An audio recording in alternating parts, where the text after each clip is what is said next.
Welcome to the Lowe Post podcast. It's Friday morning, March 10th. We are 30 days from the end of the 2022-2023 regular season, and seemingly the entire Western Conference landscape is in some sort of wobbly shambles, crisis, weirdness, other than the most stable franchise in the NBA, the Sacramento Kings, of course. And it's time to say, for the first time in a while, the three most anticipated words, not niche basketball podcasting, just basketball podcasting. What up, Beck? What up, Zach? When did you graduate from niche to just mainstream basketball podcast? This is an amazing development. Hey, I can say whatever I want. It's my show. I can say whatever I want. You can reclassify your podcast to whatever tier of podcasts out in the world there are. You have that ability. You have that authority. Well, we were going to record this yesterday. It's on Thursday, and then the Durant and Luka MRIs were happening. I said, you know what? I don't want to sit here and record a podcast and then Kevin Durant's out a month or something like that. And then Kevin Durant news broke last night. We should start with that, as the Phoenix Suns traded anything and everything for him and have not lost a game since acquiring him. Durant is going to be out, according to Woj, sometime between 2 and 3 weeks. The team's update said reevaluated in 3 weeks. That puts you right around April 1, which leaves 3 to 4 games left in the regular season for this team to figure out what it wants to be and how it wants to play. That's obviously a big deal. That's like not optimal. You'd like a little more time to see your team, to see what combinations work off the bench, what guy works best as the fifth guy alongside the core four starters. Yeah, I'll call them stars. I'll call DeAndre Ayton a star. I'm in a good mood. It's Friday. Stars. Chris Paul, star. Yeah, he's a star. Chris Paul gets to keep star status for as long as he plays. And there was also a chance that maybe they could, given the chaos in Memphis and just how great this team could be, that they could maybe climb up into the 2-3 side of the bracket, which I think would make the Denver Nuggets smile, because I think the Suns, I have been calling them at the very least co-favorites and likely slight favorites in the West over the Nuggets since acquiring Durant. And that's a problematic matchup for Jokic and pretty much everybody, honestly. And now I think the Suns are probably likely to just hang nice in that fourth spot. They have a 4-game cushion over everybody behind them, and they won't have much time. And you know what, Howard? I don't really care. As long as Durant's healthy, I don't care. He is the most easily fittable superstar player in the history of the NBA. And from game one against the suddenly competent Charlotte Hornets, it was just a breeze of, let's try this action. Let's try that action. Let's try you posting up over here. Let's try you and Chris Paul running a pick and roll, and Devin, you come off a pin down on the other side. And oh my God, DeAndre, you're going to slip open. All that's the Durant part of it. If he's healthy, is easy. I will say, and I have said since they made this trade, this is the case with every star trade, and it doesn't mean they should not have made it. It does not mean they should not have made it. But the Suns of Durant and Chris Paul and Devin Booker, should Durant get injured or Chris Paul get injured, are not one of these teams that can say, oh, woe is us, just bad luck. You know, who could have seen that coming? This is baked in to the trade. I've gone over the mechanics of the trade ad nauseum and why I think this was still a perfectly fine move for them to make, but this is part of the deal. Do you have any reactions to this, how they have looked with Durant, what you think this injury does to the playoff race, anything of interest? So when Durant made his debut with them and then proceeded the next couple of games after that to just look as seamless as possible, as if he'd been there his entire career, I love that it validated all of our being the basketball punditry, all of our impressions and assertions that he is this, I think you have said this many times, that many people have said, this plug and play superstar, right? He's so easy to fit Kevin Durant. And that does him a disservice. He's not just plug and play. He amplifies other superstars, which is sometimes there's this diminishing returns of pairing superstar, top superstar. He amplifies everyone all around him, every player type. And that is a talent. That is a talent, amplifying other people. Yes. No, to be able to still play with a high usage and to still have the ball in your hands a lot and score at a high rate and everything else, and not have it feel like it's taking away from anybody around you, right? Like that's what you're alluding to. You plug and play doesn't mean like, oh, he just fits in. No, he does what he does, but he does it in a way that feels seamless and that does not detract from or diminish anybody else that he's playing alongside. And so it was fun to watch when he made his debut with the Suns and see like, man, this is exactly what we all think. And it's fun to see that validated again, also because it just speaks so well of Kevin Durant and who he is and his makeup, his talents, but also his, I think, team-oriented focus, that you can be a dominant superstar in this league who thrives with the ball in your hands and not have it be at the expense of other guys, right? So he elevated, he amplified, as you said. All of that was great. But I still believe in my gut, and I've checked my gut against various players and coaches who know this game at a level beyond us before. I say, okay, if they've only got 20 games to get him acclimated, that still that matters though, right? Like I understand he's seamless, he's easy, he's a really smart player. Chris Paul's a really smart player. Devin Booker, like it's not hard to fit them together, but don't you still need some semblance of rhythm and chemistry and a feel for each other and crunch time and lineups and rotations that fit around it and everything else? Doesn't that all still matter? Because if it doesn't, then what are we talking about all season when we're talking about chemistry with everybody else all the time? And the general sense from players, ex-players was, yes, yeah, those things matter. Maybe it matters a little less in this case, but it does matter. So the reason I brought that up at the time was I had like 3 or 4 potential concerns. I was the tap the brakes guy when everybody said crown the Suns the champions of the West or favorites in the West. I was the tap the brakes guy only because I thought, listen, let's see how it goes. They don't have much time. There's very little to no precedent for a player of Durant's caliber midseason joining another team and then taking them to the finals. And he is joining a team with some other guys who need the ball in their hands a lot. And they did lose some depth and defense along the way in the trade itself. All those things still have to matter on some level. It doesn't mean they can't overcome them. I'm just saying, oh, and by the way, Chris Paul and Kevin Durant have massive injury histories, including this season and including every season for the last several years. Those are the reasons why I think we should at least make them a favorite and not the favorite, is the way I kept putting it. Well, I said at the time of the trade that I will always think back to what one very smart NBA front office person who was not involved told me in reaction to the Clippers Thunder trade for Paul George / Paul George plus Kawhi Leonard. He said it could go down as one of the worst trades in the history of the NBA for the Clippers. And it's a trade they absolutely had to make. And I just think that's people get so enamored with the name that they ignore the potential downsides of it. And they're just real. Now, I think Phoenix would justifiably argue, and this is why I was fine with the trade. Number one, we don't face the same Brooklyn Nets, everything fell apart 2014, 15, 16 downside because Devin Booker's 26. Yeah. And DeAndre Ayton, nitpick them all you want, is a 24-year-old really good player. That's a nice fortification. Yes. And number two, I think they concluded this core was not winning.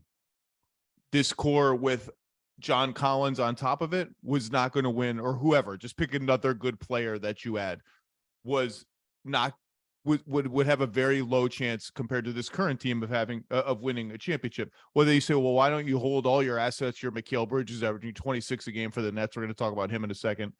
And all your picks and the one swap you traded out the door and all that for the next guy in line who might be 28 and not 34. It's okay. Like, who's the guy? Like, what are you waiting for? You've given yourself, and I said at the time, you trade all this stuff. You'd like to be favorites to win the championship, maybe clear favorites, and they're not. I don't think they're clear favorites to win the championship. I don't even know that they're clear favorites to win the West. But I think it's Kevin Durant, and you just have to swallow hard and do it. but the health is the big one that everyone just kind of rushed over. Like, oh, Kevin Durant's 34. Who cares? He gets hurt sometimes. Chris Paul's 37. Who cares? He gets hurt in the playoffs all the time. Well, look, you don't have an offseason to build your depth around them to get ring chaser 1 and ring chaser 2. Like, if one of them gets hurt at the wrong time, you're not going to win. Year 1 of a very small window is going to be toast.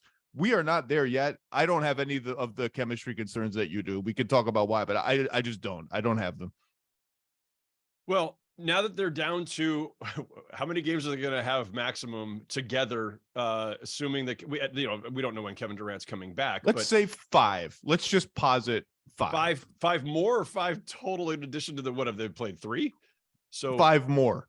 All right. So does 8 games? Let's think of this another way, because I know that the trade thing, the midseason trade thing, throws a whole other curve into this idea of, well, there haven't been that many midseason trades involving a player of Kevin Durant's caliber, because how many players of Kevin Durant's caliber have there been in the history of the NBA? Forget that. If Kevin Durant had actually been traded to the Phoenix Suns last summer when he first wanted to be, and then proceeded to miss 74 of 82, and had not been there all season, and suddenly joins them late season, there's still no precedent for a player of that caliber playing 8 games for a contender and leading them somewhere, having never played with them before. And I think, like, there's something to the idea that the time together, the teams that have been together will tell you all the time. Like, it's really, the Warriors are a terrible example, because last night it looked like they had just like met each other for the first time and had name tags that say, "Hi, my name is Draymond. Hi, my name is Steph," and they're so out of sync. But the Warriors in general, we see them do these things, and immediately the commentary is, look at that. That's the stuff that's born of having played together for all these years. The read they have of each other, the feel they have for each other, all this. If the continuity matters elsewhere, and we talk about it all the time, how does it not come into play at some point in a critical Game 5 in a tied series this spring for the Suns, or a Game 7? Or whatever it may be, if you don't have that same familiarity and muscle memory, doesn't that have some impact? I mean, it's kind of an unknowable thing, right? It may matter. It may be the case that Durant's going to come back, play his 5 games, and they're just going to tear through the West for all we know. And I will sit there and go, okay, I'm going to reevaluate what I ever thought about chemistry and the need for guys to have experience together. But I'm going to still go in with a little bit of skepticism until that. Well, here's why one of the reasons I don't think it matters. Just going up the standings from 10th in the West. So apologies to Utah and Oklahoma City, who are 11th and 12th, no, and Portland, who's 12th. The Pelicans, injuries, no continuity. The Lakers, injuries, trade, no continuity. The Mavericks, Luka Doncic, thank God his MRI came back clean, just made a huge trade, decimated their wing defense, no continuity. The Timberwolves, mega trade in the offseason, Karl Anthony Towns hurt all season, no continuity. Warriors, 1 game over 500, can't win on the road, can't win playing 6-on-4 on the road. It's the most puzzling thing I've ever seen. They can't beat anyone on the road. I would like to see the Warriors play. I don't, who is the team they could beat on the road every time? They can't beat the Pistons on the road. They can't beat the Hornets on the road. It's absolutely insane. Clippers just dropped the Russ grenade into their team. No continuity, 2 games over 500. Suns above them. Grizzlies, a mess.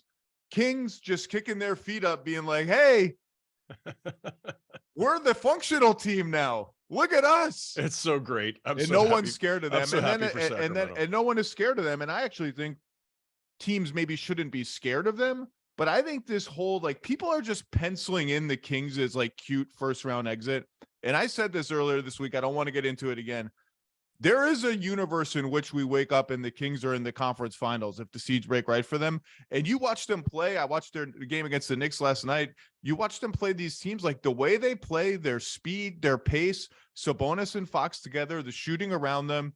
You know, you can question their wing depth. You can question their overall depth, which seems to be like, pray Malik Monk hits some threes. And if he does, we have great depth. If we don't, they're good. And they're a pain to play against. And then at the top, of course, the Nuggets, who are banking on all sorts of continuity. That's right. I just don't like, you look at the West, man. It's a mess. It's a mess. If Kevin Durant comes back with 5 games left, that's awesome. That's great. That's enough.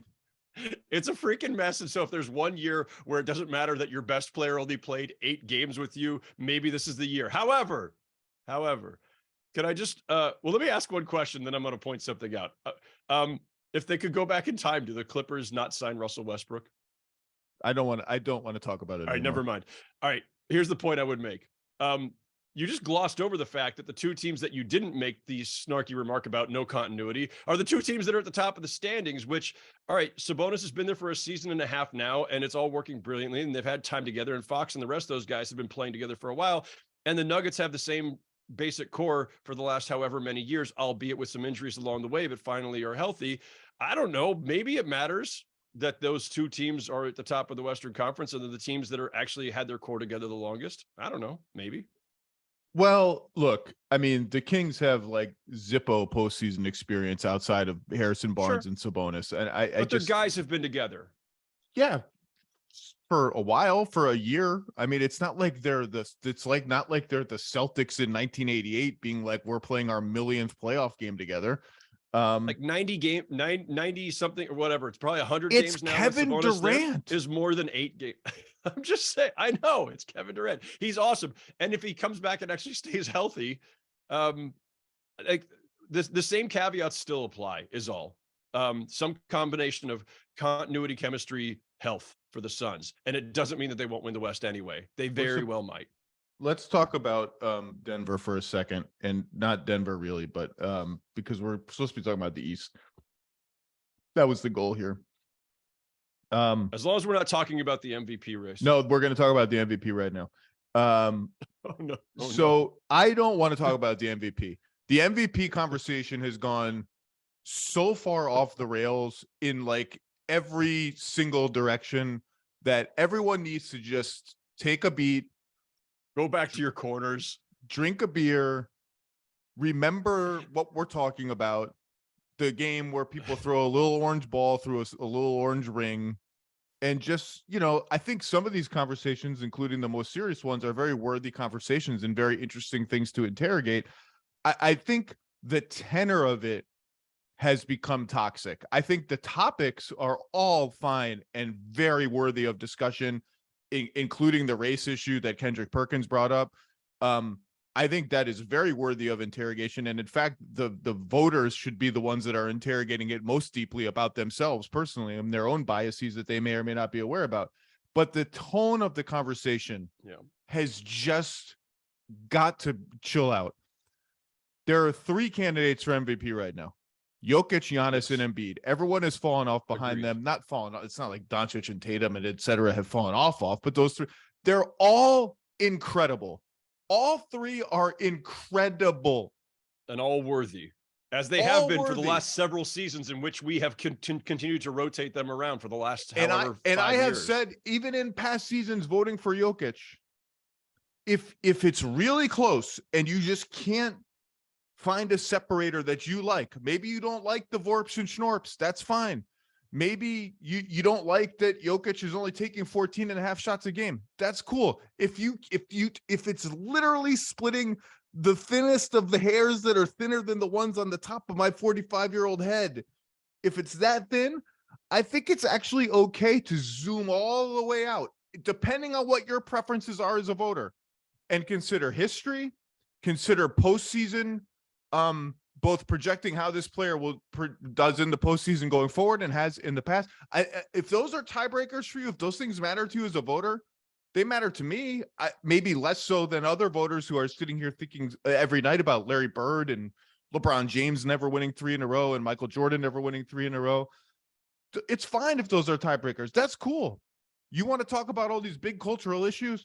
That's fine. All I'm asking is this, and I'm asking 2 things. The first thing I'm asking is, do not yell and scream like someone voting for the guy that's not on your team is a moron who knows nothing about basketball and life because they happen to think Giannis is the MVP and not Jokic. And I am here specifically not talking about fans or media. I am specifically talking about people like Daryl Morey, who has frankly been juvenile on Twitter. And Daryl and I go back a long way. he's making these silly arguments about how it all to me goes back to Russ over Harden in 2017, which is a vote neither you or I made. And Daryl Morey's a steward of the game. He's the general manager of the Sixers. Stop making fun of people who might vote for someone other than Embiid as if they're morons with your silly tweets of children playing little square peg round hole games. Michael Malone, stop ranting about how anyone who doesn't vote for Jokic for MVP is like, well, I guess they just don't want this guy to be MVP. What game are they watching? No, the other guys are awesome. You guys are stewards of the game. Stop doing this. You should be above this.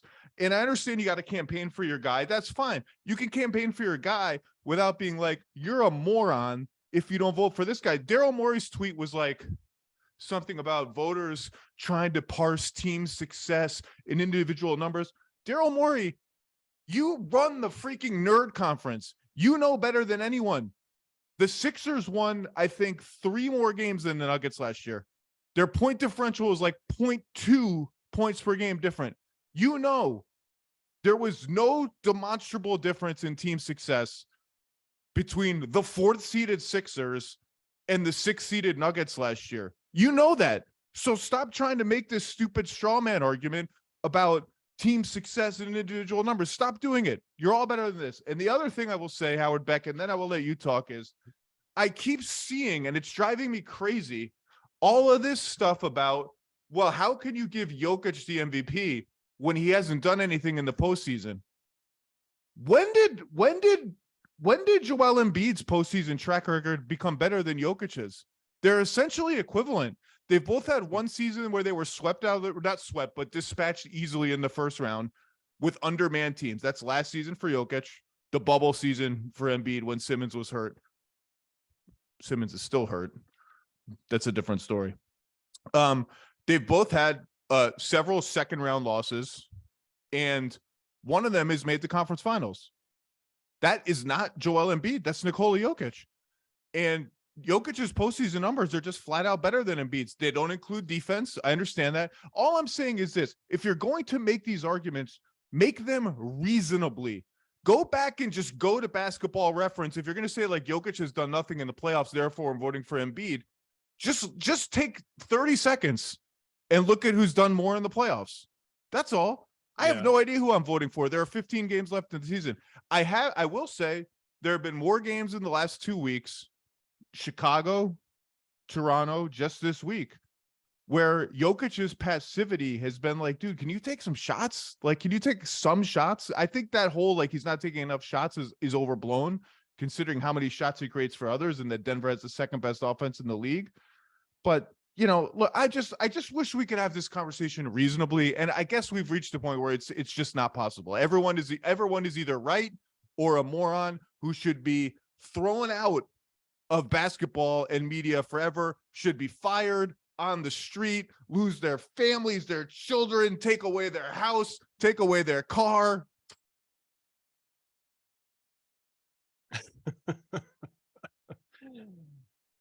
Zach like literally backed away from the mic just now as he wound down his rant. For those who are not watching it's on YouTube, supposed to be fun. I know. We're supposed to be able to have these conversations and just like have a good time with it. Right. And I want to say this too. This is not to let Perk off the hook, because the latest round of insanity, which has gone on for over a week now, did start with some things he said that were framed with an inaccurate premise and then proceeded to other inaccurate statistics along the way. And I don't want to go into all that. And great respect for Perk, and he's coming to this from a very different perspective as a former player. And he like that lens is important. And I think the conversation. I love Perk. Perk's been on my podcast. He's my friend. I read his entire book. It's really good. I have it on my shelf. I will get to it soon, I hope. But I want to remove him from the discussion on one level, which is that this thing is off the rails, but it went off the rails long ago. And it's not just this last week. And it's not just that, okay, now we're also talking about race, which, as you point out, listen, racial bias, implicit racial bias is a thing. It exists in the world. Studies have been done about implicit racial bias in policing, in housing, in bank loans, in real estate, and all kinds of things. It's real.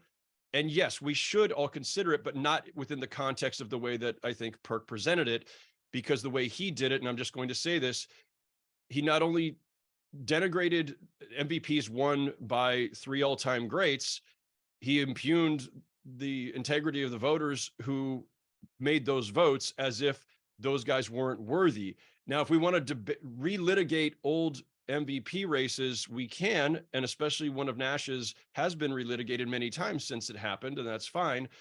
But to say that these guys weren't worthy, or that to imply, and he only implied it, and I know Perk has said I didn't say this, it was implying that the only reason they won was because they were white and that the voters were largely white. And like, that's like, we're going off into a very unfortunate place there. And it doesn't mean that we can't also talk about implicit racial bias, which again is real. It just means that saying that that's the reason, or implying that's the reason they won, I think is a step too far. It implies that they weren't worthy. They were worthy, all of them. And I didn't vote for Jokic the second year, to be clear. And I didn't vote for Nash and Nowitzki because I couldn't vote those years because I was working for the New York Times, which doesn't allow its reporters to vote on awards. I voted for Jokic. I wasn't covering the NBA then, to be clear. Right. So yeah, and I love when I can just say, like, you can't blame me for this one. If you want to argue that one, fine. I had no place in that one. I did vote for Jokic the first year he won it.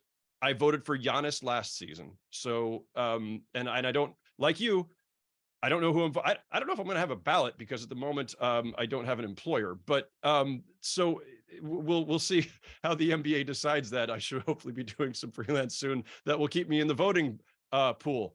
We'll see. But as of Tim Bontemps' last straw poll, I had Jokic. The first straw poll back in the fall, or the winter, I can't even remember. Did I have Tatum? Did I have Curry? It does evolve over the course of the season, folks, and nothing is certain yet. But to your point, and I want to bring it back to this, the toxicity of the MVP debate arrived a long time ago. It's been increasing over the last couple of years, and part of it is driven by, you mentioned Daryl. I've had offline discussions with him. I won't go into it, but like, I've talked to him about this because I feel like it is concerning the way he has kind of wade into this and I don't know, try to put his thumb on the scale. This is feeling a lot like politics, where people start grandstanding and creating these false binaries that make you either for or against freedom. And that's what it's become. If you are against Joel Embiid, you're now against freedom and the American way.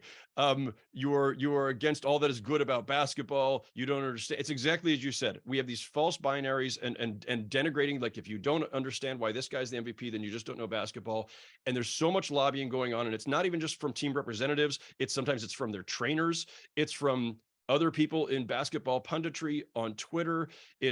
If you are, the Jokic camp is now convinced that if every advanced stat in the history of mankind, in the history of humankind, has concluded that Jokic has a far and away lead in all these advanced stats, your Vorps and Schnorps, as you put them. And by the way, ergo he must be MVP, and there's no argument against it. And by the way, 24 hours ago, I was having a conversation with a team official about Jokic's defensive stats. Right. And there's this famous thing where Jokic by the eye test is this like clumsy Ophie defender. And by defensive stats, he's like, should be first team all defense. And this person was arguing with me about those. And I said, hey, man, look, I look at the stats because people are going to think, well, I'm a Vorps. I have the Vorps and Schnorps, and therefore I religiously am a zealot about those stats. I told this guy, listen, man, respectfully, you can recite all the Jokic defensive stats you want, and the Raptor and the BIPM and the defensive box, whatever. I watched the games. He's not better than an average defensive player. You can throw all the numbers at me. You will not convince me that he is a good above average defensive center. So if people think I'm sitting here, I wish I could tell you who this person was and he could confirm it. But like, I'm sitting here saying, I look at the stats, and some I accept and some I dismiss. The stats that are being like, well, Jokic should be X, Y, and top 50 defender, I'm throwing them out the window. I watched the games. And we still don't have great, at least publicly available defensive metrics for individuals. So there's that. And by the way, too, you actually got on me a few years ago when I brought this up, so I hesitate to do it. But we've had many MVPs in the past who were not exactly known for the defensive tenacity or being able to impact a game at a high level defensively. But when I mentioned Dirk Nowitzki's name, you got very mad at me. But Nash, Nowitzki, Steph Curry, You voted for James Harden in 2017. James Harden, so Russell Westbrook. You and Daryl Morey are best friends now because you didn't deny James Harden his MVP. I voted for Kawhi Leonard that year and I got laughed at, and I stand by that vote. But the year James Harden won, didn't you also vote for him? Yes. Yeah. All right. So I voted for him for 2 years in a row, the year he won and the year that he lost to Russ. And yeah, there's another one. James Harden, Russell Westbrook. There are plenty of MVPs who were not known for their defense and were in fact known as defensive minuses. So we can't all of a sudden use this as the defining reason to deny one guy, in this case, Jokic. By the way, I'm just going to throw in one more thing. I don't want to throw another hand grenade into this discussion. I do just want to say, though, if we're going to bring race in this, it has cut both ways over the years, because how many years are we on now, 25 years in a row, where every white European who comes over is immediately tagged as being soft. And like Jokic certainly suffers from the soft label still, even after winning a couple MVPs. I don't think he does. You don't think so? No, I don't think he's regarded as soft. I don't know that it's said out loud, but I think there's still kind of an impression. I do think that, the burden that some guys have carried, like the European imports, it has continued to this day on some level. And again, when we talk about implicit racial bias, it's implicit, right? These are unconscious things. And I think there's still kind of an unconscious knock on Jokic. He doesn't seem the part, especially as a center, because he's not a big, interior dominating, dunk on you and humiliate you kind of player, right? He's not Shaq and he's not Ewing. He's not Akeem. He's not Will Chamberlain. He plays the position differently. And, black, white, or otherwise, I do think stylistically as a center, that has caused people some difficulty too in assessing him. Right. So I'm just saying that the unconscious bias things, I do think run in multiple directions on this. If we're going to talk about it and hopefully talk about it semi-intelligently, it is a thing that for many, many years in the NBA, players who look like and Jokic and come from where he comes from are viewed with a little bit of suspicion, at least upon arrival, until you prove otherwise. Yeah, I think honestly that has faded away. That particular one. I also think a more interesting place to look at this issue would be the evaluation of coaches and coach of the year ballots, because that's been a huge issue within the NBA. Is sure. Why are coaches and front office people, but why are African Americans underrepresented among coaches and front office people when they dominate the player pool? And that's another interesting one. Let's stop talking about the MVP. We finally. Yeah, the coaching ranks, at least in the last couple of seasons, has it's been 50-50 at times. Which it's been. I believe we reached the point where 15 or 16 of the 30 head coaches were black. Let's talk about something else. There's been a lot of attention on the Western Conference play-in race. Understandably, it's been chaos. There's a million teams in it. LeBron James's team is involved. I want to flip it and talk about the East play-in race, and I want to go rapid fire from team number 6, the Brooklyn Nets, the remnants of the Brooklyn Nets, to team number 12, the Indiana Pacers, who, after a thrilling overtime win over the Houston Rockets last night, which I watched, are now only a game behind the Bulls in 12th. So that is 7 teams. Brooklyn 37-29, actually tied with the Knicks in the loss column. Jalen Brunson had to leave last night's game with this a foot injury flaring up again. Hopefully he's fine. He's been outstanding. The Nets are 4-7 with Mikal Bridges in the lineup, so they are falling back in the standings. Then the Heat are 7th, 35-32.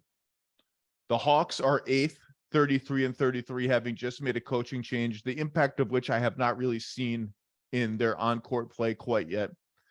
The Raptors are 9th at 32-35. They are 6-5 with Jakob Poeltl since the trade deadline. The Wizards, who have wonderful uniforms now and will never go away, are 31-35, clinging tenaciously. You like the pink? I think they should just make it their. What is it? I think it's pink and it should just be their uniform. It's better than it's the best thing. It's the best thing that has happened to the Washington Wizards franchise since the Charlotte Creamsicle Bobcats took Michael Kidd-Gilchrist with the number 2 pick in the draft and left Bradley Beal for them to take at 3. Then the Bulls at 30 and 36 and the Pacers at 30 and 37. Apologies to the Orlando Magic. I had to draw the line somewhere. The most interesting subplots there are 3. Number 1, can the Nets hold on to 6? Number 2, how does 7-8 versus 9 and 10 shake out? Right now, there's a 2-game gap. The Heat and the Hawks are 7 and 8. That's a huge advantage in the play-in. And number 3, can the Bulls or the Pacers crack this top 10? And particularly the Bulls obviously have urgency to do it. They also have a better scoring margin than every single one of these teams except the Nets, who only have a better scoring margin than the Bulls because once upon a time they had Kevin Durant and Kyrie Irving and Ben Simmons on their team. Let's just go down the line rapid fire, a few minutes on each. You want to do that, or do you have any general big picture thoughts? My general big picture thought, I was looking at this yesterday, so I hope that some of my stats aren't too outdated because I jotted a bunch of stuff down when we were still planning to do it yesterday afternoon before Thursday night's games. I did note this. So, because you mentioned initially that we're going to say 6 through 13, so that took us through Orlando. Sorry, Orlando. So it's okay, but I'm going to include them just for this particular point. That's 8 teams. 6 of those 8 are headed in the wrong direction, and I think are headed for an off-season reckoning. 6 of the 8. Reckoning, Howard. That sounds reckoning. So dramatic. It's one of my favorite words. I'm sorry. There's like, I haven't written anything in a few weeks. If I were writing, I would be writing about some reckonings. If you did a search on Howard Beck and reckoning, I don't know how many. I'd be embarrassed how many times I've used that. You come before the basketball gods and they render judgment. Yes. Tommy Shepard, you have hung on to Bradley Beal too long. There you go. Years. Penance must be paid. That's the voice of God. That's a really wrathful sounding God right there. Well, if you're going to have a reckoning, it's not going to be fun. I mean, maybe he just wants to ask Tommy a few questions. 10 Leonsis? Leonsis needs a reckoning. To play in is worthless. If you keep this up for another like 30, 40 seconds, it's going to turn into Tibbs being the basketball god who's delivering the reckoning. Trae Young? It's edging very close into your Tibbs impression. Pass the ball. Okay. Ice. 6 of the 8 are heading in the wrong direction at the moment. That's Brooklyn. And I mean this overall. I don't mean this season. I mean globally, broadly. Brooklyn, Miami, Atlanta, Toronto, Washington, Chicago. These are all teams that within the last couple of years, well, Washington's never been anywhere. They're just always trending in the wrong direction or just floating around aimlessly. But the others were all good to great teams that made important playoff runs, or in Chicago's case, made a breakthrough. 6 of these 8 in that 6 through 13 group in the East are just heading in the wrong direction. And when I say offseason reckoning, I just think like, all right, the Nets already had their reckoning, but now they got to figure out what their new direction is. The Heat have probably plateaued with this group. The Hawks just been kind of just lost, dazed, and confused ever since they made that conference finals unexpectedly. The Raptors have regressed. The Bulls, like, yay, we broke through. We kind of made a playoff thing. Oh, wait, what happened? Where are we now? We should have blown it up at the deadline. We didn't. And then there's Washington, which is going to just keep Bradley Beal for the next 50 years. And still be hovering somewhere 3 games below 500. So that's 6 of the 8. The only teams that are actually on the rise, normally when you have all this flux in like the midsection of the playoff bracket and just below the playoff bracket, you have some teams falling and some teams rising. The only ones that are truly like seem to be on an upward trajectory and have youth and promise are the Magic and the Pacers. Everybody else in that 6 through 8 is going in for a basketball reckoning before the Tibbs sounding god that Zach just channeled. All right, let's go down the standings. Nets 6th. 10 Nets and 6. 6. So yeah. 10 and 16 since Durant got injured, what feels like a different lifetime. 4 and 7 in their last 11 games. They've been bad on defense and worse on offense since the trade. Not unexpected. They are a mishmash now of disparate pieces that have not played together. They don't really have a traditional experienced number one option. Mikal Bridges has been outstanding, continuing a trend that started over the holidays season in Phoenix when both Devin Booker and Chris Paul were hurt. And he, like, I don't even know what the term is. He multiplied his pick and roll frequency by nine times, and looked okay doing it. There's been a lot of Spencer Dinwiddie dribbling.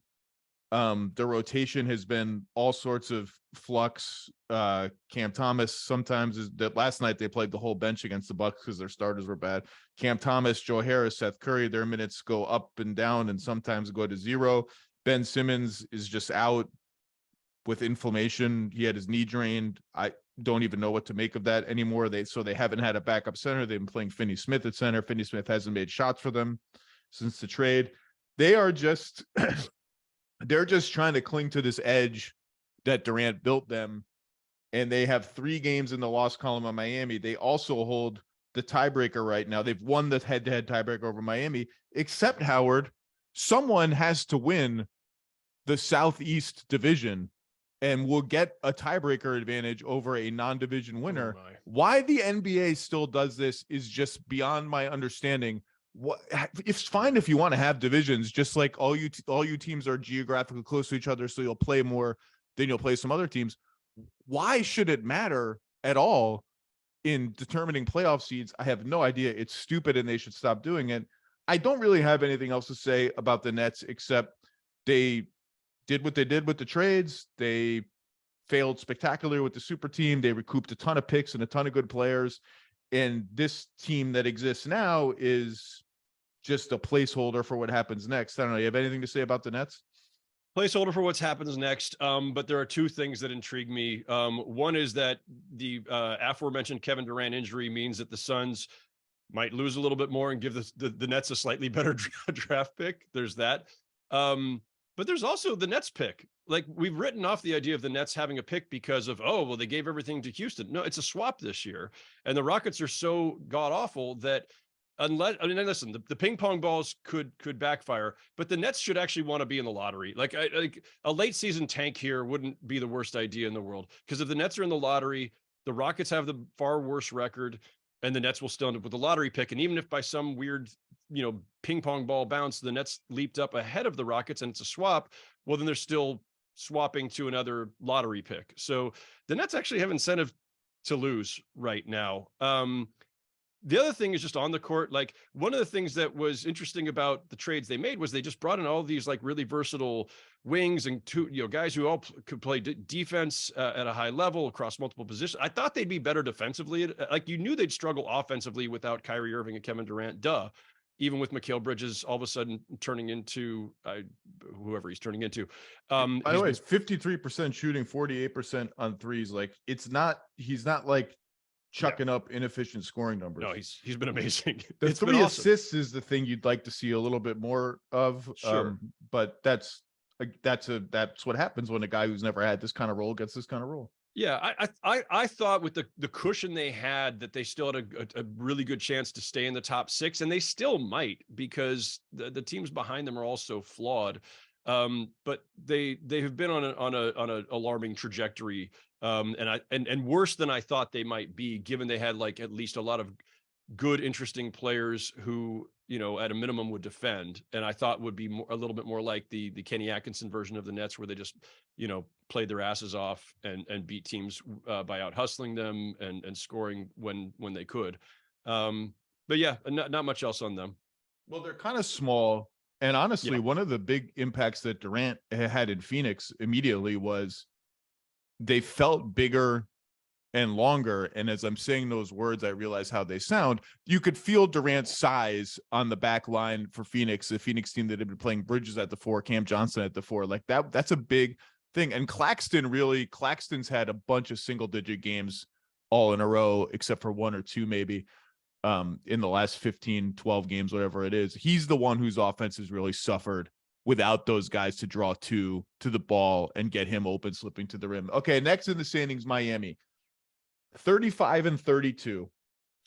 26th in offense. And we have to rebrand this season. 26th is last. 26th is last among teams who are trying, because that means the 4 teams below you are Charlotte, San Antonio, Houston, and and who am I for? Oh, Detroit. They are 12th and 7th in defense. They have the 23rd worst point differential in the NBA, which is kind of crazy. And they are where they are because they have a really good record in just an enormous amount of close games. They've played more close games than anyone in the league, and it's not even close. And you want to look at this team and say, well, they were one shot from the finals last year with essentially the same roster, like minus a PJ Tucker plus a healthy Victor Oladipo plus healthy, in theory, maybe Kyle Lowry will come back, and some bit parts here and there. And they are +6 per 100 possessions when Butler and Bam play together. Just strong number. It's not great, strong. They're experienced, they're tenacious, they know how to win in the playoffs. They could be dangerous. On the other hand, they just haven't been very good. The top of the East is much better this year than it was last year when they were the number 1 seed and had home court throughout the playoffs. And to me, this year, it just feels like some years you just feel like it's not going to happen. That's what this year feels like for Miami. Like, it's just like Kyle Lowry has been out for so long, and he wasn't very good when he was in. Now he's coming back. Like, Victor Oladipo's missed a lot of time. He has actually looked pretty good lately. Do I trust that? Cody Zeller is like heavily involved now. Kevin Love is starting. Like, Kevin Love's a big name and has done incredible things in the NBA. He's going to make the Hall of Fame. It's not a great sign when like he just instantly becomes your starting power forward, and you're like, can you give us like 28 minutes a night? But we're probably going to close games with Caleb Martin, who's doing like a preposterous amount on both ends of the floor, guarding every point guard, Trae Young, Darius Garland, on and on. Did Spoelstra call him Sean Marion this week? Well, I hope. Did I hallucinate that? Did somebody? I thought Spoelstra, somebody compared him to Sean Marion. I mean, I love Caleb Martin, and he has been outstanding for Miami. I'm not getting that wrong. I on both ends of the floor, but let's not invoke the name of the Matrix here. No. It just feels like every possession is such a grind for them to score. I mean, it's just, you watch, even on TV, I'm like, I'm just like tired watching all these cuts and handoffs, all of which lead to like Bam taking a 13-foot jumper or Jimmy taking a leaning floater. They are Eastern Conference team floater. Team floater is Memphis. Miami is Eastern Conference team floater. It feels like it's not going to happen this year. They'll be the proverbial like, Miami in the first round. And like they'll steal one of the first 2 games and everybody will be like, here come the Heat. Just feels like a tall order to beat those really good teams 4 times in 7 games for these guys. They're just annoying enough, aggressive enough, tough enough, everything else to actually do more than just the one game right? Like they're going to push somebody, like it's going to be a 6-game series. Who knows? Maybe they even stretch a series to 7 before like then getting blown out in game 7 or something because they just don't have the offense. Like I still think there's a little bit of there, because nobody wants to deal with those guys. Jimmy in the playoffs is wherever you rank him among regular season players, he's 5 to 7 spots higher than that in the playoffs. He is, and it's funny because for a guy who like he's a really unique like star of this era, right? Everybody else has these gaudy stats, and especially the scoring stats, and he doesn't. He wins you games in 1,000 other different ways. And then you get to the postseason and suddenly he's like going like, 25, 8 and 8 or something. And where'd that come from? He doesn't do putting that up like season. 40 once every 6 games if you really need it.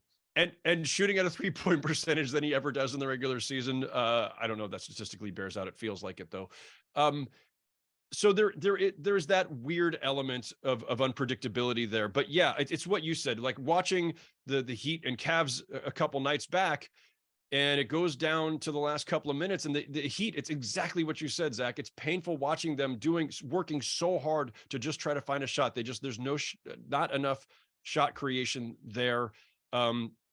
They've always been getting by on, defense and grit and basketball smarts and scheming and everything else. But like the offense just doesn't have the firepower. we're way down toward the bottom in the NBA in 3-pointers made. They're way down toward the bottom in 3-point percentage in an era of 3-point dominance in this league. Like, you can't be shooting 33% as a team from three, which is what they are. They have 3 players who are shooting over 34% from three. Can I guess who they are? Wait, can I guess who they are? Yes. Over 34%. Which is a low bar. Like, that's barely passable. Can you just tell me, are any of them guys who like don't play? So it's just not, are they all rotation players? One, yes. No, two, yes. One, sort of occasionally. Tyler Hero. Yes. Gabe Vincent. No. All right. Well, I've done quite well on this quiz. Maybe I should just quit while I'm ahead. Caleb Martin. Yes. And the third one is a who he play for all-star, if there were such a thing. Okay. All right. Because if we brought this to the Turner studio crew, they would not. Well, don't tell me. Hold on. This is great audio right now. Me struggling to find out who this could be. It's not Max Strus. He's had a bad year shooting. I give up. I don't care. Haywood Highsmith. Oh, okay. Forget it. He's not in the rotation. You misled me. He misled me on my own podcast. Earlier this season, he played a bunch of games. Let's talk. I still think, look, the Heat are going to make the play-in at worst. The only interesting subplot to me is, are they 7 or 8, or can they catch Brooklyn for 6? And they are going to be an unpleasant team to play in the playoffs. Let's go to the next team in the standings, the Atlanta Hawks, 33-33, 2-game cushion on Toronto. Quinn Snyder has been the coach for a hot minute. Not much has changed. They still don't take very many threes. Their rim frequency has increased a little bit. There's been some tweaks to the offense, like Murray and Trae Young are running a couple pick and rolls together here and there. But it's hard to put your imprint on a team with 20 games to go. The same holdover coaching staff below you, which will not probably be the case next year once Quinn Snyder has a chance to make over the staff. The Hawks. You mean the reckoning? The reckoning. The Hawks do have 4 home games in the bag and a middling, middle of the road schedule, so they should be in good shape here. Their starting lineup is plus 11 per 100 possessions, and I think they're pretty deep. It's been interesting to see Quinn Snyder and even Nate McMillan before him juggle since the trade deadline. You have these 2 guards who are going to play 35 minutes a game, and then competing for minutes at the 2, 3, and the 4. The 2 when one of the guards rests are Bogdanovich, Sadiq Bey, AJ Griffin, who's been benched lately, DeAndre Ayton, John Collins, and Jalen Johnson. It's a lot of guys, and when I watch them play, it feels to me, this is just my common sense take, it feels like Bogdanovich will be on another team next year, and John Collins, I'm afraid to say it, if they don't trade John Collins this summer, they should give him like a 0.01% equity stake in the franchise. If they don't trade him now, when some games he doesn't play very much. They just lost a 2-game series against Miami, lost both games. The first one, he was like invisible. They should give him something if they don't trade him this summer. The Hawks are fine. The Hawks are okay. They're fine. They'll be 7 or 8, probably sneak into the playoffs, probably be first round roadkill again. Like, I can't get fired up talking about the Hawks. Has John Collins and the Hawks set the record yet for most consecutive months on the trade block without being traded? Look, I'm not sure who else is on that. There's got to be some sort of unofficial record there. Call Springfield. It's been a while, and again with this crowded guy, they have leaned in more and more to playing Sadiq Bey and DeAndre Hunter at the 3 and the 4 with the 2-star guards in either Capella or Okongwu, who I love. Both of them, actually, I love. And that's why it just feels to me that just common sense feels like Bogdanovich and Collins are the ones who get squeezed this summer. and end up somewhere else. Obviously, the playoffs can change everything. And I like Jalen Johnson has been getting minutes over Griffin. I like Griffin, and Jalen Johnson's been good lately. He's a little spastic out there, but he's plays really hard defensively, he has good instincts, and he's super athletic. He had an incredible putback dunk against Miami the other day. If he can make shots and he's taking threes, I think he's shooting 30% on 80 something attempts this year. He'd barely shot them before that, 26 of 86. He's an interesting player. There's like, the trade DeJounte Murray thing, considering what they traded 60 to 70 games in, the Trae Young DeJounte Murray pairing has not worked. Like the reason I know it hasn't worked is because they traded 3 valuable draft picks and they're 33 and 33, and those guys have been mostly healthy. So they have work to do to get that to a place where it works, because right now they made a big trade and they're not any better for having made it. A couple quick data points here. The Hawks have not won 3 games in a row since mid-January, when they won 5 straight. That's a little alarming. It's funny. There's a symmetry here, Zach. You and I started this season doing the most confusing teams podcast going into the season. And I feel like as I was compiling, just going down this list yesterday and jotting stuff down, there's a lot of confusing teams now here at the end where I still don't know. Like I still look at the Hawks and think they should be better than this. They just should. Like, I understand, like, there's some awkwardness there with the backcourt, and there's some, an experiment that maybe hasn't worked and maybe won't work. And maybe they have to reassess and decide to trade one of those 2 guys. But I still think they should be better than this. And so I didn't get to the on-off. Oh, no, wait, I do have the on-off also. Their current starting 5, Trae, DeJounte, Hunter, Collins, Capella. That starting lineup is 20 and 14. Yeah, they're plus 11 per 100 possessions. And really plus 11 per 100. Yes. So 20 and 14 is like a 48 win pace. So when I say I feel like they should be better than this, they are actually better than this if that lineup had played more together. So there's like, is that a silver lining? Is that an upside? Is that proof that this could actually still work? Maybe. I don't know, but for now they just feel they're very frustratingly underwhelming. They do have, there's 16 games left, 10 at home, and they haven't been all that much better at home than on the road, if I recall. But that's in their favor. So if we're looking at the, where's the where's the potential movement in all this, they could overtake the Heat potentially if they get on a little roll here down the stretch under Quinn Snyder. Maybe something clicks into place. I don't know if they get to 6th, but tall order. What's that? That's a tall order. Tall order. Yeah, no, the Nets have to really lean into the tank thing. But the Hawks can leapfrog the Heat for sure, and then it's just a matter of how far the Nets fall or elect to fall. I am 100% against the Nets leaning into the tank, by the way. I think they should try really hard to make the playoffs and salvage something of this season.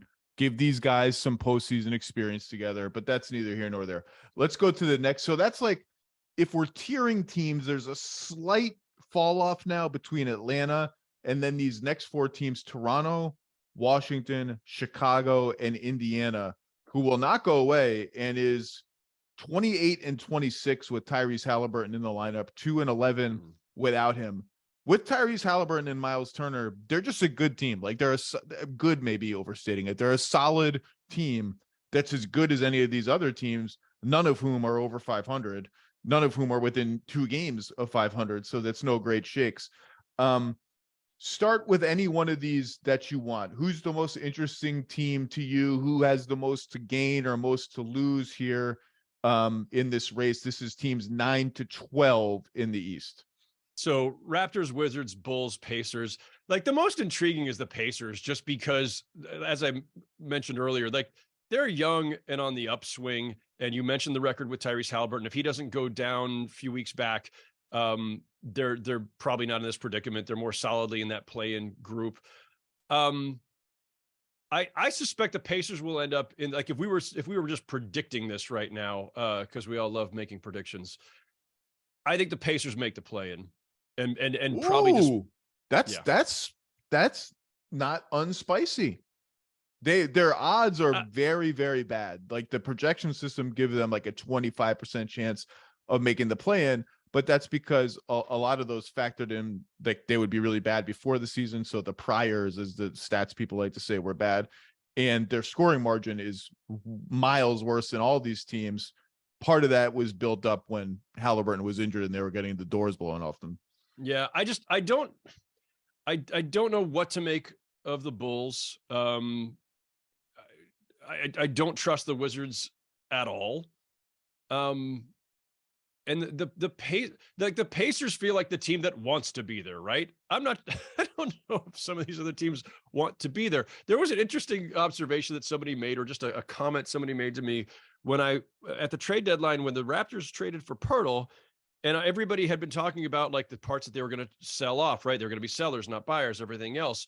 And I said to somebody with another team, what do you make of them going the other direction? And you mentioned earlier the stat, they're 6-5 with Jakob Poeltl. And by the way, 11th in defensive rating during that time, and defense has plagued them all season. So he certainly has propped them up. So maybe that was the right move. But I said, what do you make of that? Why are they doubling down on what seems like a lost season? And the comment this official with another team made was, the Raptors front office still totally believes in this group, and acquiring Jakob Poeltl was a vote of confidence in what they think this group can still do, with maybe a defensive minded big man behind that group, but the players don't.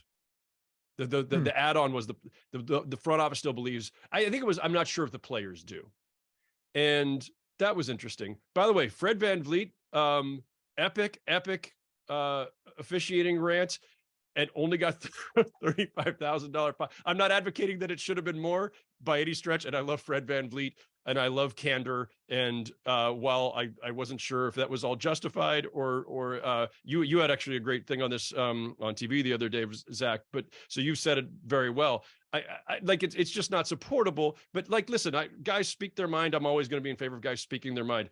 I'm just like in this league going after the officials to that level and naming a guy and then basically saying like 2/3 of the officials on any given night. Wow. David Stern, needless to say, would have levied a much harsher penalty than 35,000, but that's neither here nor there. I thought it was 30, not 35. Was it? I think it was. I don't know. Whatever it was, Fred VanVleet. I mean, maybe he's sweating it a little bit. It's $30,000. Like, even if you make $20 million a year, $30,000 is a car, man. That's like $30,000 is a Toyota sedan. It's something. I don't know how much cars cost, by the way. That might not buy you a Toyota sedan. I don't know. It's 1 month of rent in New York. That's what it is.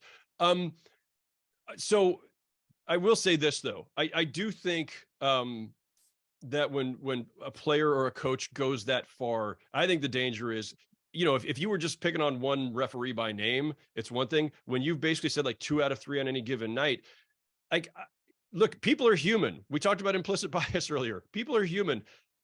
Referees might be looking at you a little sideways after that, and you're probably not getting the benefit of the doubt. Or at the times in the game where you're going to now try to argue a call, when they've been, generally tolerant in this era of guys coming at them to argue a call, to complain, everything else, you might get a shorter fuse if the referees think you've just impugned all of them. So I'm not sure it's the most advisable way to go about this. But anyway, well, let's talk about the Raptors and the Pacers, since we started with them. Yeah. And one of them is 9th, that's Toronto, and one of them is 12th, that's the Pacers. So at the top and the bottom of this mini tier.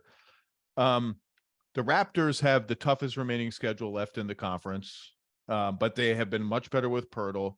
His defense, and I think it's just adding another guy who doesn't want to hold the ball, who just wants to screen and like facilitate from the elbow, has really just sort of loosened up their half-court offense. They're 26th in half-court offense. Remember what I told you about 26th?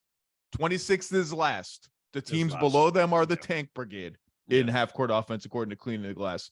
And they still play the same basic way. They just want to win the offensive rebounding, turnover, possession game, and they can't shoot. It's all, but VanVleet has been playing a lot better lately. The VanVleet Poeltl pick and roll has kind of changed their offense. It's complicated Scotty Barnes' role a little bit, because he had emerged as kind of their de facto screen setting, quote unquote, center. there's a lot of talent here. And I think the Pirtle trade, to that executive's point, was interesting, almost not in so much as it was a vote of confidence in this season, as it was a signal that they want to continue to be pretty good going forward. And they think they have a way to reshape their team in the pretty near term, probably around Siakam, definitely around Barnes, to become better than what they are now, which is mediocre. You know, that's what their record is. You are what your record is. I think they're probably in the aggregate better than mediocre, but this mix hasn't worked, which makes this offseason to me a time when they're obviously going to be pretty active. Van Vliet's going to be likely a free agent. Gary Trent Jr., who's coming off the bench now, is going to be a free agent. And they have decisions to make again with Anunoby, who will be extension eligible pretty soon. And the CBA comes into that and all that. But that's the signal to me on them. But they're a good team. The offense just hasn't worked. The offense and they're mediocre. They're 16th in offense, 18th in defense. Their scoring margin is basically dead even for the season. This haven't been that good. The Pacers have one of the easiest schedules left in the Eastern Conference, which gives them a fighting chance, I think, more so than the projection systems indicate. Ben Mathurin got injured last night, took a bad fall on his foot. That could change things for them, although they're starting to get stuff from Chris Duarte finally. I love watching their team, man. Halliburton is a freaking artist, and Miles Turner has had the best, totally untalked about season. I guess people don't care about the Pacers. Miles Turner has been awesome this season. Everyone knows about the defense. People think of him as this sort of pick and pop, spot up shooter. The transformation for him this season, and Halliburton deserves credit for this too, is he's become much more of a roller, rim pressure guy, just interior threat than he's been in the past. And they play all these 4-guard lineups around him. My favorite Pacer stat, by the way, when they play Halliburton, Buddy Hield, Mathurin, who's just a tank, and Miles Turner, those 4 guys. So they're 3 best veterans, if you want to call Halliburton a veteran now, and their first team all rookie candidate. He's not a rookie of the year candidate. I'm sorry, Ben Mathurin. They are plus 12 per 100 possessions. That quartet, plus 94 points in 291 minutes. That's fun, man. That's pretty fun. The Pacers are fun. Where they're going, I don't know, because compared to these other rebuilding teams, now they have an all-star in Halliburton. Does Halliburton ever become a top 10 to 12 player in the NBA? With that build, it's going to be tough. And they just don't have the bites at the apple draft-wise that these other rebuilding teams do, especially if they're going to be a decent team. They have Boston's pick this year, Cleveland's pick this year, probably Houston's second-round pick this year, which is a good pick. But the Boston Cleveland picks are going to be and that's it for extra picks. So it's long-term, we'll see, but they are a delight to watch. And I wouldn't be shocked if they make the play-in. Like, they're not far behind and they have an easy schedule. And the evidence suggests they're a 500 team with Tyrese Halliburton. Yeah. All of which is why I know it's a tough road, but I do have a certain amount of confidence in them. They are, it's an unproven team with this configuration, right? Like, it is still like not youth young, but Halliburton has just kind of become this guy over the last year or so. And it's, a year plus with the Pacers. He was becoming that guy in Sacramento. So there's, like, if it's pressure down the stretch, right? The virtual playoff games that aren't playoff games, the games you have to win just to make the play in, and it becomes like a playoff type of intensity or pressure for them. We'll see how they respond to that. But yeah, there's also, as you say, that it's truly at its core a lot of veterans here with guys like Turner and Hield. So I like who the Pacers are. I think they're fun. I think they're interesting. I think they're promising. You're right. The draft capital and the tools to improve going forward once we get to the offseason are difficult, but that's also a front office that I think has been pretty savvy, right? Just acquiring Halliburton in the first place, acquiring Sabonis and Oladipo for Paul George. They managed to make the right bets when they have to do something dramatic. I liked the Turner extension too, and the way they structured it to be a balloon payment this year and a pretty reasonable rate going forward. I think that if they ever want to trade him, I think he will have some value on that deal. And look, the lack of draft capital and all this, like part of the reason you get all draft capital is to get a player like Tyrese Halliburton, and they got that guy already. They have, like Andrew Nebhart has kind of fallen off a little bit. Aaron Nesmith's all right. Like they have a lot of all right guys. The backup center position's a little bit of a mishmash of Isaiah Jackson and Jalen Smith, but they're well coached. They're fun to watch, and they have a star point guard and a rookie in Mathurin who can clearly score, and I think has looked a little better. Like his tunnel vision has not been as bad in the last month. He's throwing more passes. He's not just barreling kind of blindly to the rim. I don't know if I'll pick them to make the play-in, but they got a shot. Let's wrap with Washington and Chicago. The Bulls, I think, have the most at stake among all of these teams. They are 30-36. It feels like they've been playing better lately because Zach LaVine has been on a heater, and they just beat the Nuggets in Denver, and the Nuggets have only lost 5 times all season at home. Like that's like 3 wins beating the Nuggets in Denver. It's like 3 wins, but it really is only 1 win. And then you look and it's like they're 4-9 in their last 13 games. 4-9. They're 24th in offense and 6th in defense. And I've said this before. If you had told me at the beginning of the season, the Bulls built around DeMar DeRozan, Zach LaVine, and Nikola Vucevic would be 6th in defense, 66 games into the season, I would have said, wow, top 4 seed? Yeah. Like, are they in the 4 or 5 series? For their offense to be 24th is a disaster. It's been unwatchable for most of the season. They don't shoot threes. They don't get to the line. They don't offensive rebound.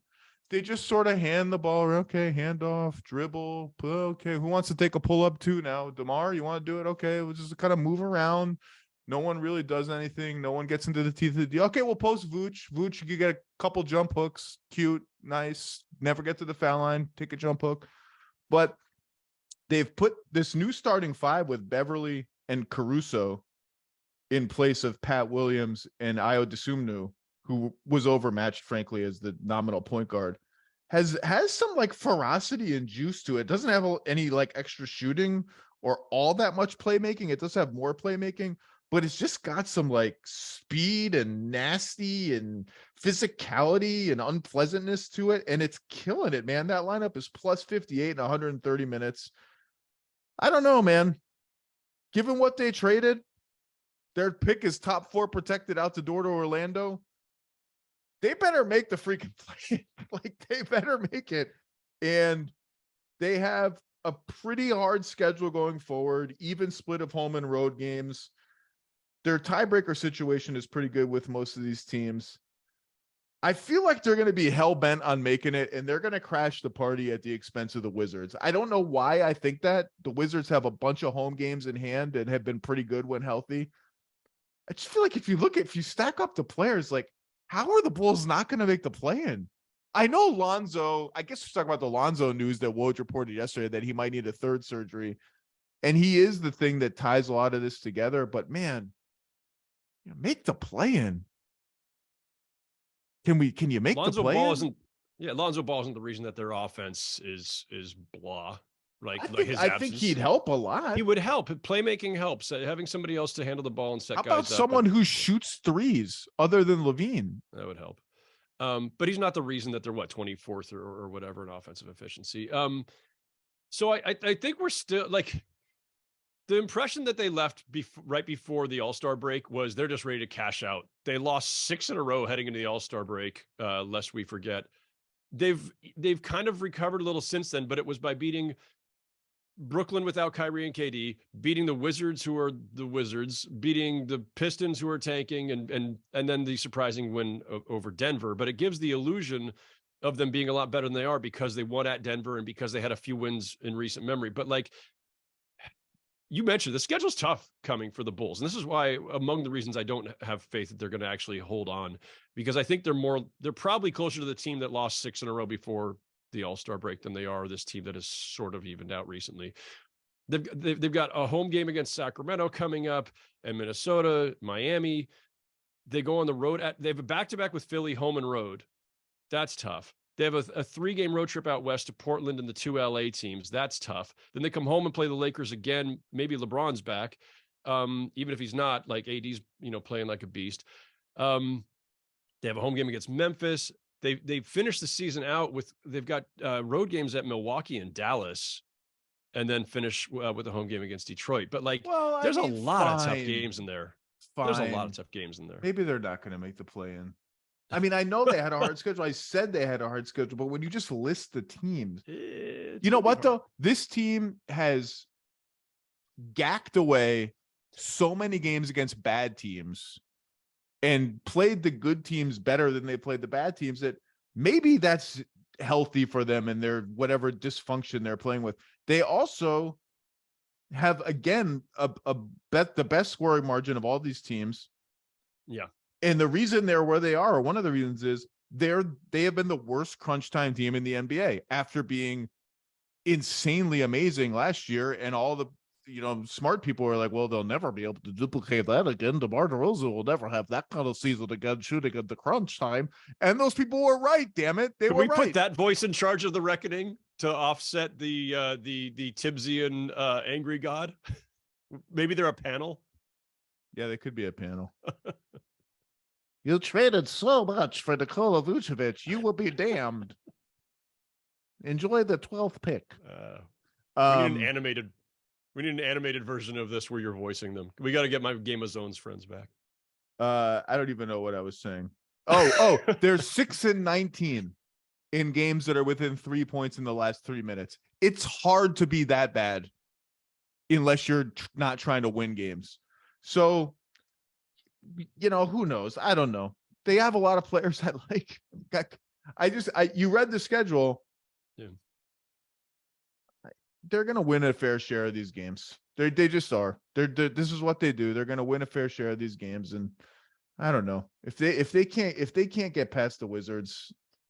The Wizards are good. The Wizards are fine. They're +5 per 100 possessions when they have Beal, Porzingis, and Kuzma. And when they have Beal and Porzingis, Kuzma doesn't feel needed to shoot 5,000 times a game because God knows there's been a lot of Kyle Kuzma going on this season. He's been pretty good. DeLon Wright's been amazing. What's their record in the pink uniforms? That's what I want to know.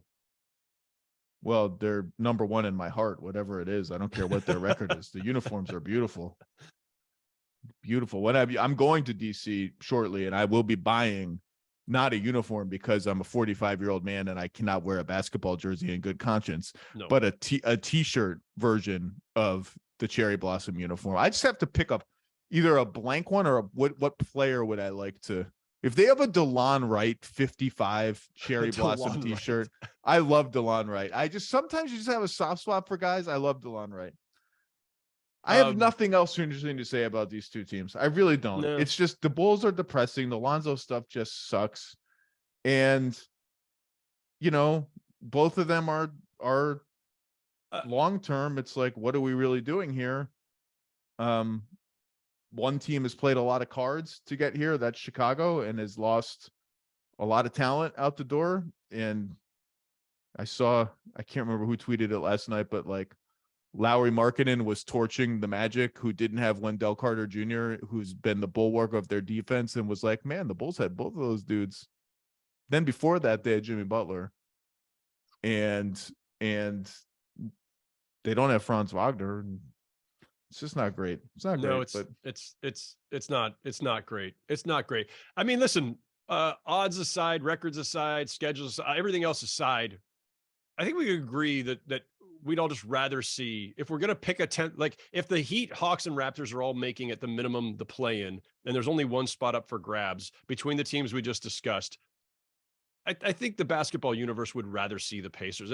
Bulls and Wizards fans notwithstanding, the Pacers are the team that would be the most fun to throw into the mix there because they are the young team on the rise. It's always fun to see a young team make its first playoff or now play in debut and try to make their mark, and they'll be feisty and they'll really want it. It'll mean something to them, as opposed to a Wizards team that feels like, even with some pieces that are more recent, just feels played out, and a Bulls team that already has just whatever luster there was, if there was any, just feels gone. The Pacers are the most. That's the team that the basketball gods should grant us if angry Tibbs God isn't too angry.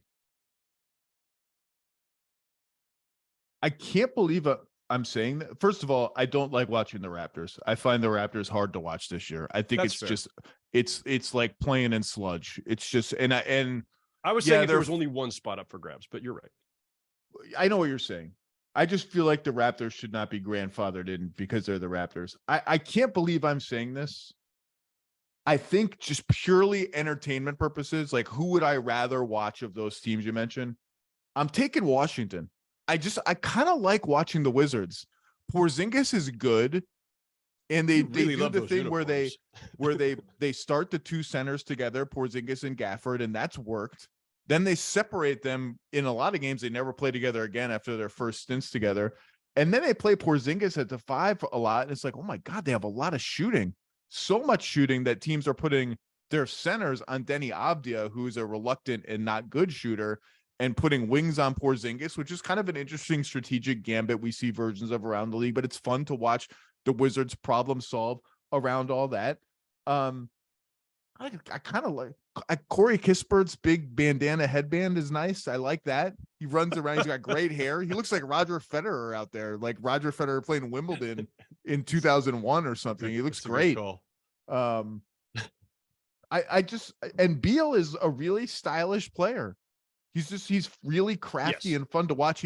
He might be the best in the NBA at the Steve Nash dribble under the hoop thing. But what he does, and Chris Paul does this too, is he'll stop and take a 12-foot jumper along the baseline and make it seemingly. I think they're kind of fun to watch. This is the most positive Wizards coverage they've ever gotten on a national NBA podcast in 15 years. Right now, happening right now. Niche or non-niche basketball podcasts, either way. Kuzma's just out there being like, I'm a free agent. I'm shooting. I'm shooting when I get the ball, I'm shooting, and I'm shooting again. Then I'm going to shoot more. And in crunch time, I'm going to keep shooting. And I don't really care. It's fun to watch. There's something to that. There's something to that. I'm with you. I still lean Pacers for intrigue and upside and youth and getting to watch Tyrese Halliburton do things. But you're not wrong.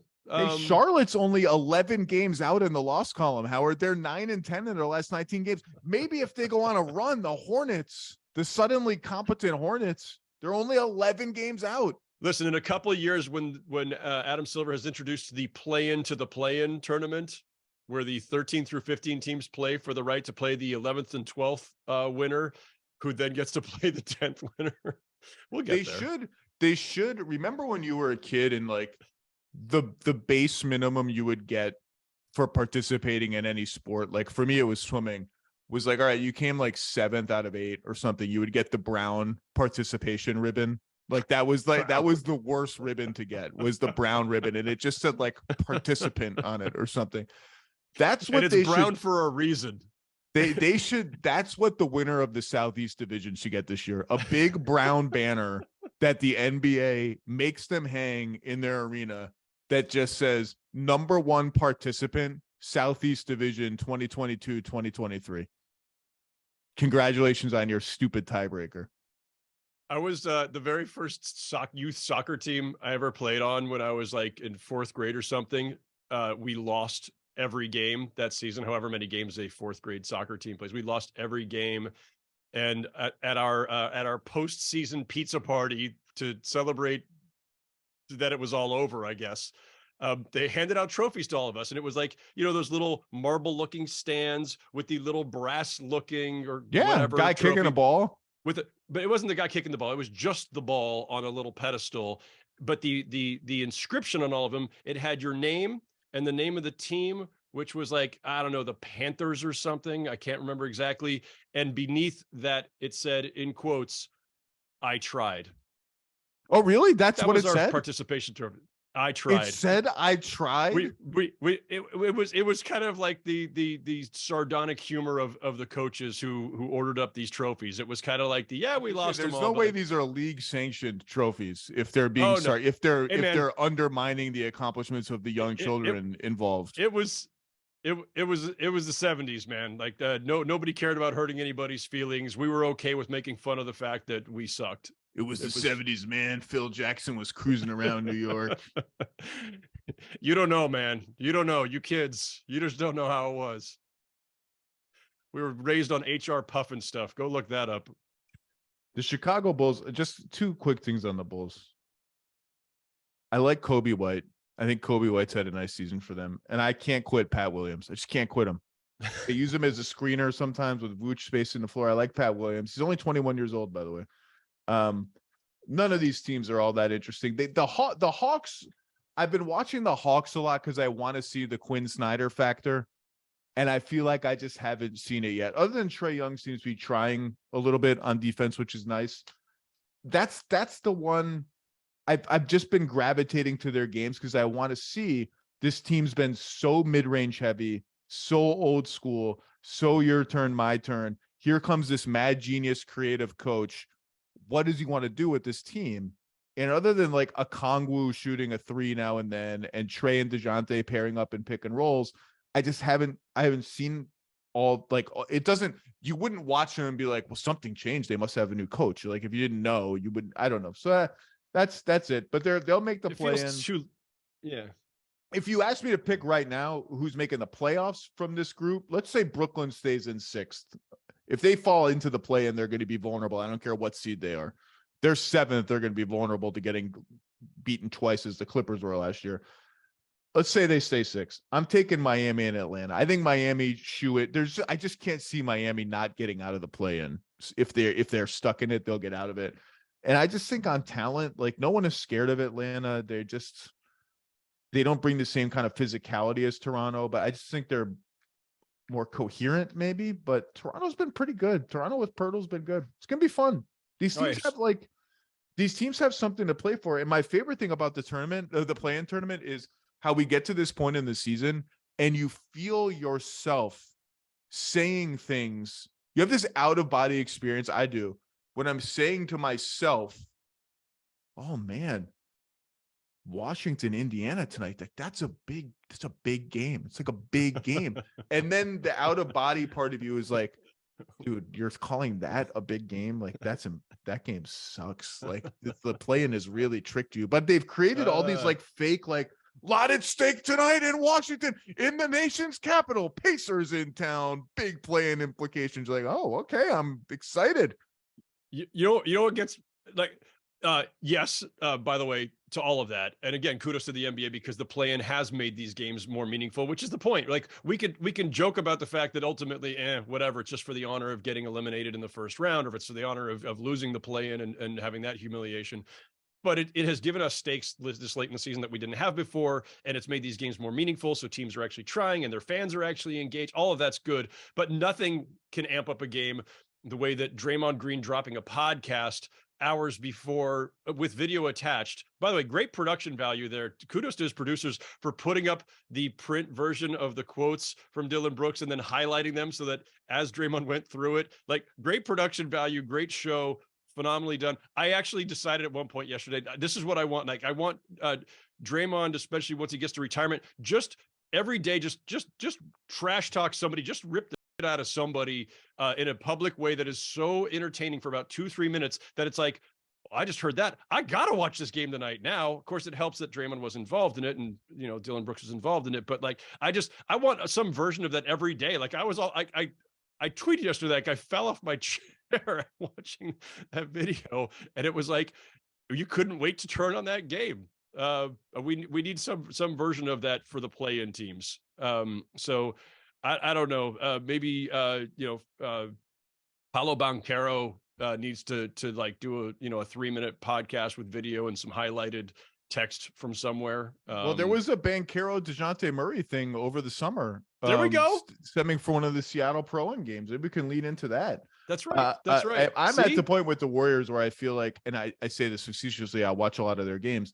I feel like I don't even need to watch them anymore because I just like, where's the game? Okay, I know what's going to happen. Like, it's just, it's crazy. In Oklahoma City, they'll get rolled. Okay. In Memphis, they'll get rolled. Yeah. Oh, it's in the Chase Center.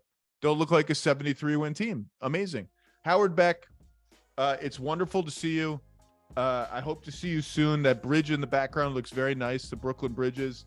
Yeah, you can find his old work at Sports Illustrated, and his new work will be at Place TBD, which will be incredibly lucky to have him. Shame on SI. Howard Beck, great to see you. Great to see you too, my friend. Best to your family. Thank you.